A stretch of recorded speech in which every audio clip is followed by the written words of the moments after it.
Hello friends, मैं doctor Sanjeet, मेरे साथ हैं ये सौरभ भैया। सौरभ भैया इलाहाबाद से बिलोंग करते हैं। इनको फिशर इन एनो डायग्नोस हुआ था और इनका 20 दिन के अंदर बिना किसी सर्जिकल प्रोसीजर के पूर्ण रूप से भैया ठीक हो चुके हैं। तो इनको कैसे ये ठीक हुए, पहले क्योंकि लगभग 1 साल से ये बच्चा परेशान था और इनको जलन होती थी, दर्द होती, क्या क्या दिक्कत थी बेटा?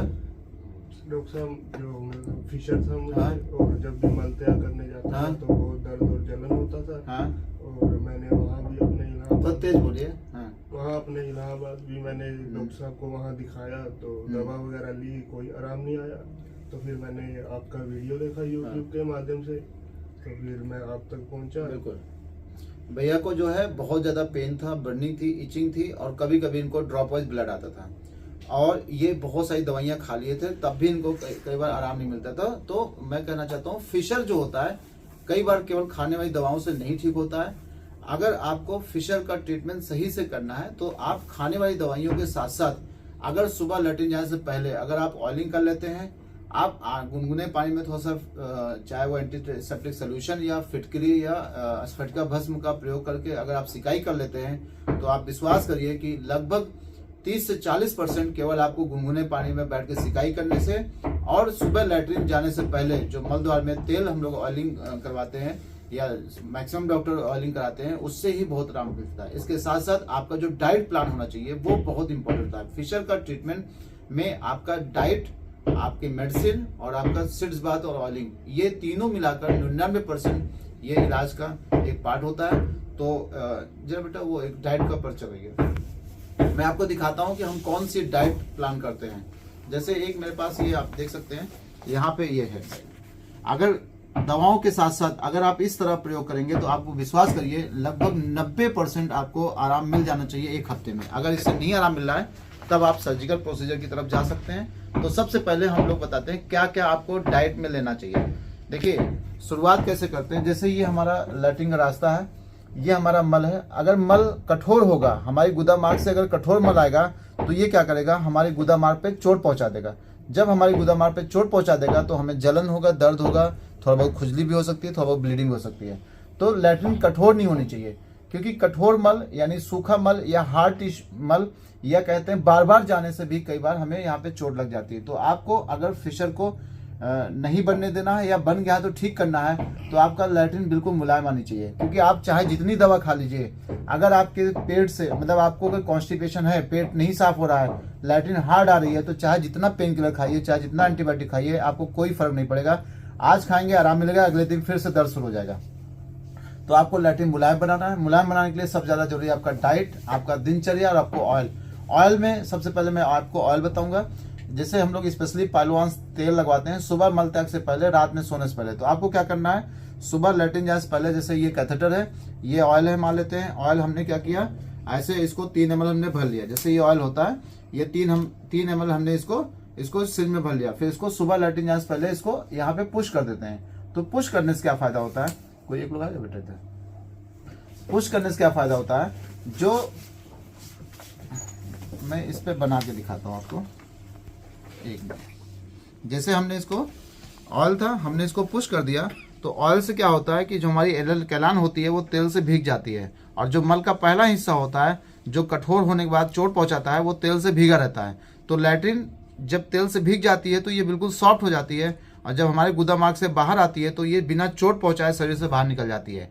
तो जब दोबारा चोट नहीं लगेगी तो आपको जो फिशर में दर्द हो रहा था उसमें आराम मिल जाएगा। अगर पाइल्स था उसमें ब्लड आ रहा था तो आपको ब्लीडिंग में भी आराम मिल जाएगा। तो सुबह लैट्रिन जाने से पहले आपको ऑयलिंग करनी है, ताकि मल के टुकड़े भी आपके भीग जाएं और जो पूरी होल एनल कैनाल होती है वो तेल से भीगा रहेगा, तो यहाँ पे चोट नहीं लगेगी। जब चोट नहीं लगेगी तो आपको फिशर की समस्या में बहुत राहत मिलेगी या पाइल्स की समस्या में बहुत राहत मिलेगी। तो आपको सुबह लैट्रिन जाने से पहले ऑयलिंग करनी है, रात में सोने से पहले ऑयलिंग करनी है।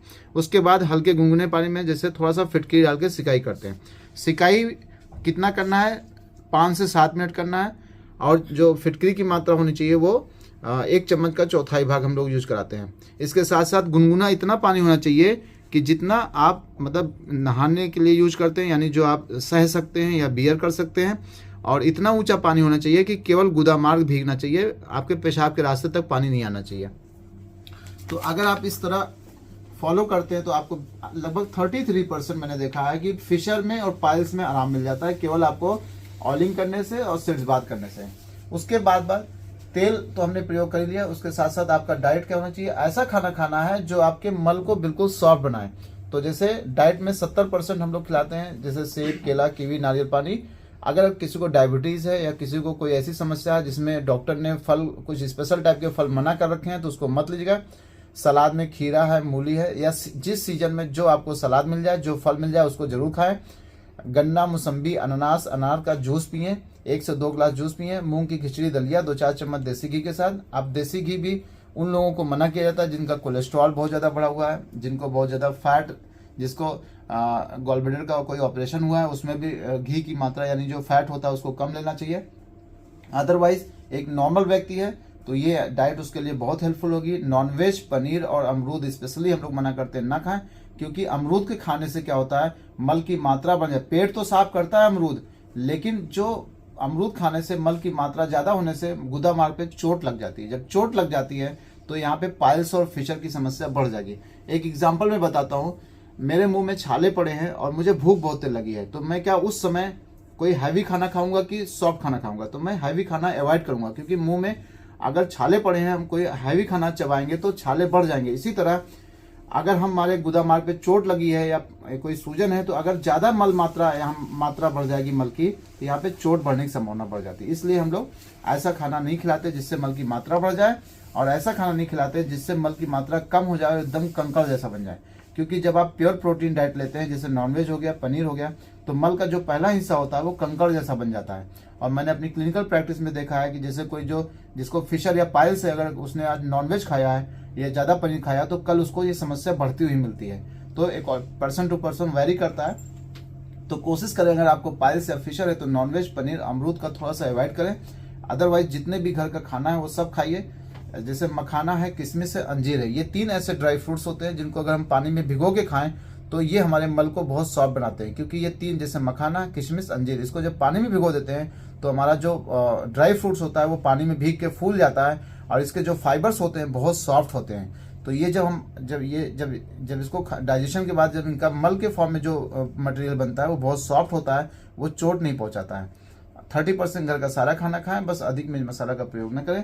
तो भैया ने बिल्कुल, क्यों बेटा, यही डाइट फॉलो किया था? हाँ जी सर, इससे पहले मेरे ये डाइट का पता नहीं था, तो बहुत मैं अमरूद खा रहा था, तो अमरूद से वही पेट साफ होता, पर आपने बताया जब से ये डाइट फॉलो करी है बहुत आराम है। तो भैया को हमने कुछ नहीं चेंज किया, खाली इनका जो मेडिसिन ये ले रहे थे उसी को लगभग कंटिन्यू किया।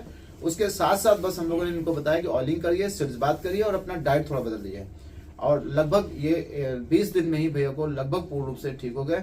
अब वहां पे हमने चेक किया, ना तो वहां पे कोई कट है, ना तो कोई ऐसा साइन सिम्टम मिल रहा है जिससे इनको पता चले फिशर है। तो अगर आपको पाइल्स या फिशर है तो प्लीज दवाओं के साथ साथ अपना डाइट बदलिए। और दिनचर्या की बात करें